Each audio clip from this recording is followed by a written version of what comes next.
Imagine a time when breaking news did not instantly appear on a screen in your pocket or even necessarily in your living room. When thinking about the 1950s, many people picture families gathered around a glowing television set.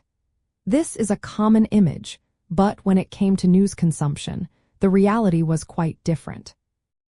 The direct answer to whether most people watched news on television in the 1950s is no, they did not.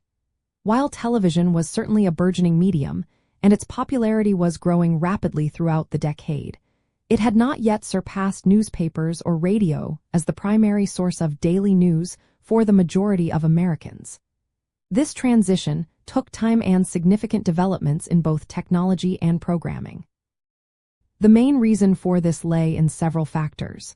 First, television ownership, though expanding, was not universal, especially in the early 50s. Many households simply did not own a set, or if they did, it might have been a black and white model with limited channels.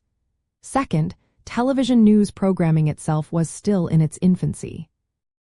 Early television news was often short, offering brief summaries rather than in-depth reports, and was typically broadcast for limited hours, usually in the evening. Most news broadcasts were locally focused, and national news coverage was less frequent and extensive compared to what we know today.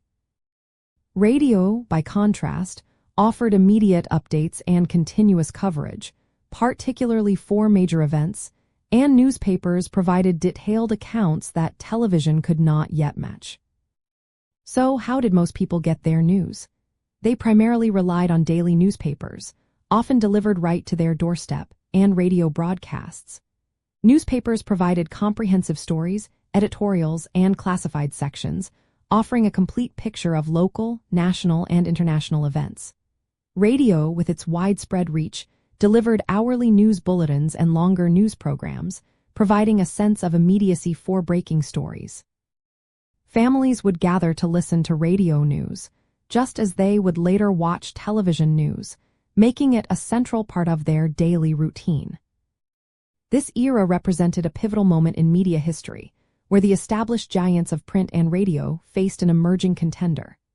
Early television news pioneers, like Edward R. Murrow with his program, See It Now, began to demonstrate the unique power of visual journalism, but these were still groundbreaking exceptions rather than the norm. The idea of a half-hour nightly national news program, let alone 24-hour news, was still years away.